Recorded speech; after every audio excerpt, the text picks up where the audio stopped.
તાપી જિલ્લાના વાલોડ તાલુકામાં આવેલા કહેર ગામે રેલવે વિભાગ દ્વારા ફાટક નંબર 39ને બંધ કરવાની કામગીરી હાથ ધરવામાં આવી હતી, જેથી ગ્રામજનોએ વિરોધ નોંધાવ્યો છે। ગ્રામજનોએ ફાટક ખુલ્લી રાખવા માટે માંગ કરી છે। વાલોડ તાલુકાના કહેર ગામેથી પસાર થતી ઉધના ચલગાંવ રેલવે લાઇન પર આવેલા ફાટક નંબર 39ને રેલવે વિભાગ દ્વારા ફાટક 2 બંધ કરવાની કામગીરી હાથ ધરતા ગ્રામજનોએ વિરોધ નોંધાવ્યો હતો અને ગ્રામજનોએ ફાટક ખુલ્લી રાખવા માટે માંગ કરી છે। કહેર ગામમાંથી રેલવે જાય છે, તેમાં કહેર ગામમાં ફાટક નંબર 40 અને ફાટક નંબર 39 બે આવે છે।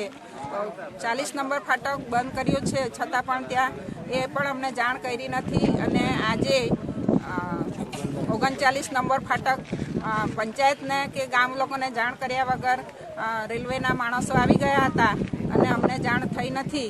અમને જાણ થતાં અમે ગામ લોકોએ વિરોધ કર્યો છે અને જ્યાં સુધી અમારા રસ્તાનો સોલ્યુશન નહીં થાય ત્યાં સુધી અમે ફાટક બંધ કરવા દઈશું નહીં। હાલમાં 40 નંબર ફાટક બંધ છે, ત્યાં અંડરપાસમાં પણ જવાય એવું નથી અને એક્સિડન્ટો વધારે થાય છે, પબ્લિક હેરાન થાય છે। તો અમે 39 નંબર ફાટક જ્યાં સુધી અમારી સમસ્યાનો હલ નહીં થાય ત્યાં સુધી અમે ફાટક બંધ કરવા દઈશું નહીં અને આ ખેડૂતોના જમીન સામે ખેડૂત ફળી આવેલા છે અને બંને ખેડૂતોની જમીન આજુબાજુ આવેલી છે, તો ડેઈલીનો અમારે અવર જવરનો રસ્તો છે। આજ રોજ કહેર ગામે ભેગા થયેલ કે જેમાં ફાટકની સમસ્યા માટે કે જે વસ્તુ અમારી પાસે કોઈ વૈકલ્પિક રસ્તો નથી ને જાણ કર્યા વગર આ રેલવેવાળા 39 ફાટક બંધ કરવા માટે આવી ગયા છે। અગાઉ પણ અમે કોઈ એની પરમિશન આપી નથી ને જો પરમિશન આપી હોય તો રેવન્યુ ડિપાર્ટમેન્ટ અમને પરમિશન બતાવે।